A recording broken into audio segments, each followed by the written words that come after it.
Hi అండి. నేనైతే మా అమ్మ వాళ్ళ ఇంటికొచ్చాను. ఈ రోజు నుంచి ఇక్కడ కర్రీస్, స్పెషల్స్ మేము ఎలా వండుకుంటామో మీకైతే చేసి చూపిచ్చేస్తాను. సో, ఇవన్నీ మీరు మిస్ కాకుండా ఉండాలంటే మన ఛానల్ సబ్స్క్రైబ్ చేసుకోండి. చాలా ఇంట్రెస్టింగ్‌గా ఉండబోతున్నాయి వీడియోస్ అనేవి.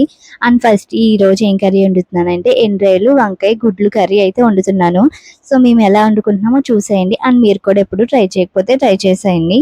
ఫస్ట్‌గా నేను ఆయిల్ పెట్టి అందులో ఆయిల్ మరిగిన తర్వాత ఎండ్రాయిలు బాగా వేయించాలి. వేయించిన తర్వాత అందులో కరివేపాకు, పచ్చిమిర్చి కూడా బాగా వేయించేసేయాలి.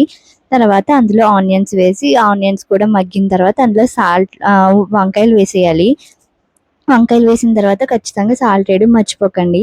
ఎందుకంటే వంకాయలు ఉత్తినే మగ్గించేస్తే అవి కంద మారిపోతాయి. సో, వంకాయలు వేసిన వెంటనే సాల్ట్ కూడా ఏసి బాగా మగ్గించాలి. అవి బాగా మగ్గిన తర్వాత నేను టమాటాలయితే వేసుకున్నాను. టమాటాలు కూడా మగ్గించేసిన తర్వాత కొంచెం కారం అంతే. ఇందులో ఎటువంటి గరం మసాలా గానీ, అల్లం వెల్లుల్లి పేస్ట్ అయితే యూజ్ చేయము. ఇలాగే చాలా టేస్టీగా ఉంటుంది. సో, వంకాయలు కూడా ఈ టమాటాలు మగ్గిన తర్వాత కారం వేసి వాటర్ వేసేసుకొని వాటర్ మరిగిన తర్వాత ఎగ్స్ ఏసేస్తే టేస్టీ కర్రీ రెడీ అయిపోయింది. సో, ఇటువంటి మంచి వీడియోస్ కోసం మన ఛానల్ సబ్స్క్రైబ్ చేయండి.